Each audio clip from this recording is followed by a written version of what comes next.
बिस्मिल्लाहिर्रहमानिर्रहीम। स्टूडेंट्स कैसे हैं? उम्मीद करता हूँ कि आप खैरियत से होंगे। इस दुआ के साथ कि अल्लाह ताला आपको हमेशा कामयाबियों से नवाज़े, हम इस वीडियो का आगाज़ करते हैं। इस वीडियो में हम क्वेश्चन नंबर 7 जो इंग्लिश का है 9th क्लास का वो करेंगे। स्टूडेंट्स ये क्वेश्चन जो है इसमें आपने आंसर देने होते हैं given question from the given paragraph. आपको एक पैराग्राफ दिया होता है और उसमें से क्वेश्चन पूछे जाते हैं और उसके आंसर देने होते हैं। बज़ाहिर तो ये बड़ा आसान सवाल है, टीचर्स भी इसको लाइट लेते हैं और स्टूडेंट्स भी क्योंकि हमने पैराग्राफ में से ही आंसर ढूँढ के देने हैं। लेकिन ये सवाल पेचीदा थोड़ा-सा है, इसमें बाज़ औक़ात स्टूडेंट्स जो है वो आंसर देते हुए ओवरलैप कर जाते हैं यानी ज़्यादा मटीरियल लिख देते हैं, जो कि इर्रेलेवेंट कंसीडर किया जाता है या फिर कम लिखते हैं जो कि कम होता है, इनसफिशिएंट होता है जिसकी वज़ह से मार्क्स जो है आपके लूज़ होते हैं। टॉपर्स को इसका नुकसान हो सकता है क्योंकि उनके मैक्सिमम मार्क्स जो है वो कम हो जाते हैं। इसी तरह मीडियोकर स्टूडेंट्स को भी इसका नुकसान होता है क्योंकि ये वो क्वेश्चन है जिसमें से आपके मैक्सिमम मार्क्स आ सकते हैं और आपके मार्क्स ज़्यादा बन सकते हैं। तो इसलिए मैं आपको ये क्वेश्चन इस तरह करवाऊँगा, कुछ गेस पैराग्राफ करेंगे और उनको इस तरह करवाऊँगा कि आपको बाकी पैराग्राफ्स की भी समझ आ जाएगी कि कैसे आंसर बनाना है। इसके अलावा जो है बाकी तमाम क्वेश्चन की वीडियोज़ बन चुकी हैं। उनका लिंक भी जो है इस वीडियो की डिस्क्रिप्शन में मौजूद है। आप बाकी वीडियोज़ देखिए, इंशाल्लाह आपका इंग्लिश का पेपर जो है वो 100% ठीक होगा और वक़्त भी कम लगेगा आपको तैयारी के लिए। तो without any delay let's start with the name of Allah. सबसे पहले स्टूडेंट्स इस क्वेश्चन में जो मार्क्स लूज़ होने की 3 बड़ी वजह है वो मैं आपको बता दूँ। पहली वजह ये है कि जैसा कि मैंने बताया था कि स्टूडेंट्स ओवरलैपिंग करते हैं कि क्वेश्चन का आंसर जो है वो ज़्यादा लिख देते हैं जो कि ओवरलैपिंग हो जाती है या एक्स्ट्रा डिटेल हो जाती है, इर्रेलेवेंट उसको कंसीडर किया जाता है और दूसरी जो है वो ये है कि वो पूरा आंसर कंप्लीट नहीं समझ पाते और वो इनकम्प्लीट आंसर देते हैं जो कि इनसफिशिएंट या इनकम्प्लीट के ज़ुमरे में आता है और इस तरह उसके मार्क्स कम मिलते हैं। उसके अलावा जो तीसरी बड़ी वजह है, जो कि स्टूडेंट्स मोस्टली रॉन्ग करते हैं, वो वजह ये है कि ग्रामर का ख़्याल नहीं रखा जाता है। बाज़ बात पैराग्राफ में ग्रामेटिकल स्ट्रक्चर कोई और यूज़ किया जाता है और जबकि क्वेश्चन में किसी और ग्रामेटिकल स्ट्रक्चर में क्वेश्चन पूछा जाता है और उसी ग्रामेटिकल स्ट्रक्चर में आंसर देना होता है जिस ग्रामेटिकल स्ट्रक्चर में क्वेश्चन पूछा जाए। जबकि पैराग्राफ में कोई और ग्रामेटिकल स्ट्रक्चर होता है जिसकी वजह से स्टूडेंट्स जो है वो रॉन्ग ग्रामर लिखते हैं और उसकी वजह से उनके मार्क्स कटते हैं। अब मैं आपको जो है पैराग्राफ्स करवाता हूँ, 2 जो है वो मैं मॉडल के तौर पर आपको करवाता हूँ कि कैसे करने हैं और उसके बाद फिर बाकी पैराग्राफ जो इम्पोर्टेंट हैं, वो विद सॉल्यूशन जो है मैं यहाँ पर आपको प्रेज़ेंट कर दूँगा। आप उनको देख लीजिएगा और इंशाल्लाह उनमें से पैराग्राफ्स आएँगे। एक तो स्टूडेंट्स आपने ये काम करना है, ये पैराग्राफ जो दिया हुआ है, हम इसको सॉल्व करते हैं, इसके आंसर लिखते हैं। एक बात जो आपने ज़हन में रखनी है, जो मोस्ट इम्पोर्टेंट है आपके लिए, जो आपको शायद किसी ने नहीं बताया होगा, बड़ा आसान है कि आपने हर आंसर जो है वो स्टार्ट करना है according to the given paragraph. ये आप ज़हन में रख लें, ये एक आसान सी फ्रेज़ है, according to the given paragraph से आपने स्टार्ट करना है, ये आपने हर आंसर में लिखना है। बाद फिर आपने कॉमा लगाना है और उसके बाद फिर आपने क्या करना है, क्वेश्चन में से ही आपने स्टेटमेंट बनानी है और उसके बाद जो है आपने पैराग्राफ में से जो रेलेवेंट बात है वो लिख देनी है। मसलन यहाँ पर जो क्वेश्चन दिया हुआ है, is milk in tins powdered और लिक्विड? तो हम लिखेंगे according to the given paragraph, comma लगा देंगे और जब क्वेश्चन होता है, हेल्पिंग वर्ब शुरू में होता है, उसको हम काट देते हैं और सब्जेक्ट के बाद उसको लिखते हैं। अब ये देखें, according to the given paragraph हम इसको स्टेटमेंट में बदलेंगे, मिल्क इन द टीन्स। अब इस बाद में लिखेंगे इज पाउडर, तो ये इसका आंसर कंप्लीट हो गया। इसी तरह what happens to the water in milk, अब इसमें हम लिखेंगे according to the given paragraph. मैंने कहा है कि हर आपने आंसर इसी तरह स्टार्ट करना है, कॉमा लगा देंगे। अब हम इस स्टेटमेंट को सीधा करेंगे, the water in the milk evaporates, the water in the milk evaporates. आगे what comes to the top, तो उसी तरह according to the given paragraph what की जगह पर हम क्रीम लिख देंगे, cream comes to the top. Next question है व्हाट डज क्रीम कंटेन, तो according to the given paragraph cream, what does काट देंगे, हम लिखेंगे क्रीम और जब हम डज काटते हैं तो इसका एडिशन करेंगे, क्रीम कंटेन्स और पैराग्राफ से हमें पता चला कि fat. According to the given paragraph cream contains fat. Next question है व्हाट इज क्रीम, तो उसी तरह according to the given paragraph लिख के कॉमा लगा के क्रीम इज, व्हाट इज काट के क्रीम के बाद हम इज लिखेंगे, cream is the thick part of milk, ये हमें पैराग्राफ से पता चला। What do people make from cream, according to the given paragraph लिख के कॉमा लगाएंगे, पीपल मेक, व्हाट डू को काट देंगे, पीपल मेक, आगे पैराग्राफ से हमें पता चला बटर फ्रॉम क्रीम। तो इस तरह हमने आंसर जो है वो लिखने हैं। अब इसी तरह एक और पैराग्राफ हम करते हैं। अब ये पैराग्राफ में क्वेश्चन है व्हाट इज थ्रोइंग, तो हम लिखेंगे according to the given paragraph, comma लगाएंगे। मैं बार बार कह रहा हूं कि आपने ये फ्रेज ज़हन में रखनी है और इसी से आपने आंसर स्टार्ट करना है। आपके आंसर आंसर को जो है वो फुल क्रेडिट मिलेगा इंशाल्लाह, एग्जामिनर इससे इंप्रेस होगा। According to the given paragraph, comma लगा के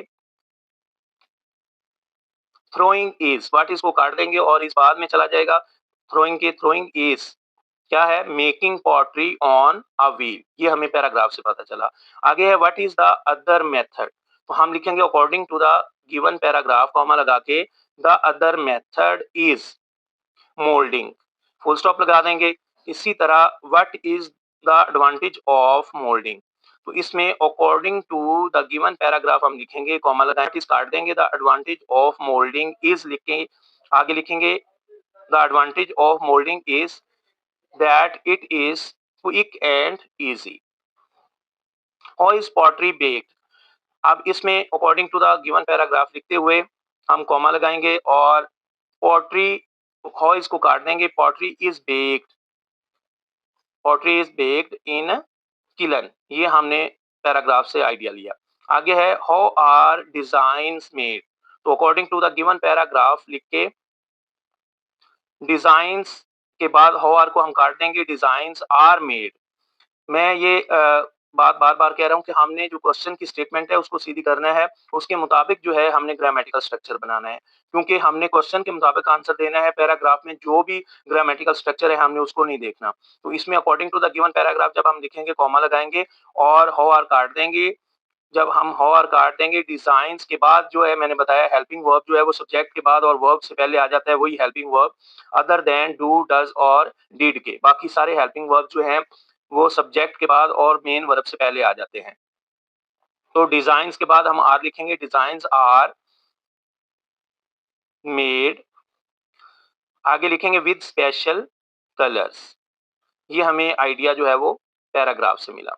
तो इसी तरह हमने क्या करना है, क्वेश्चन पहले अकॉर्डिंग टू द पैराग्राफ लिखना है, फिर क्वेश्चन की स्टेटमेंट ठीक करनी है, यानी उसको स्टेटमेंट में बदलना है। तरीका क्या है, जो हेल्पिंग वर्ब है वो मेन वर्ब से पहले और सब्जेक्ट के बाद आ जाएगा, और अगर डू डज डिड लगा हुआ है तो फिर हम उसको नहीं लिखेंगे, डिड की सूरत में हम सेकंड फॉर्म यूज करेंगे और डज की सूरत में हम एस का एडिशन करेंगे।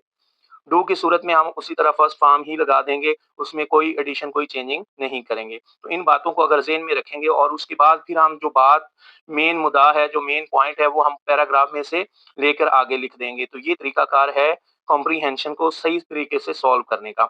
इस तरह ना तो ओवरलैपिंग होगी, ना ग्रामेटिकल मिस्टेक होगी, ना ही आपका आंसर जो है वो लिमिटेड होगा या इनसफिशिएंट होगा, कम होगा, जिसकी वजह से नंबर कटते हैं। तो इसी तरह बाकी पैराग्राफ्स की सॉल्यूशन मैंने दी है, आप उनको भी चेक कर लें, जो इंपॉर्टेंट पैराग्राफ्स हैं आगे उनकी सॉल्यूशन के साथ मैंने उनको आपके सामने प्रेजेंट किया है, आप इनको नोट कर लें, इंशाल्लाह इनमें से ही पैराग्राफ्स आएंगे।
और कोशिश करें कि आपकी कोई स्पेलिंग मिस्टेक ना हो, और अगर आपकी तैयारी नहीं है तो ये आपके लिए बेस्ट ऑप्शन है।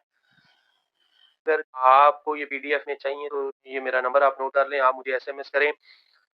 मेरे नंबर पर आप व्हाट्सएप करें, अपना नाम और सिटी लिखकर साथ रिक्वेस्ट भेजें कि हमें पीडीएफ चाहिए, और सब्सक्राइब करें। इसके अलावा अगर आपकी कोई सजेशन है तो कमेंट में ज़रूर बताइएगा, ताकि वीडियो को फर्दर जो है वो इम्प्रूव किया जा सके। Thank you, have a nice day.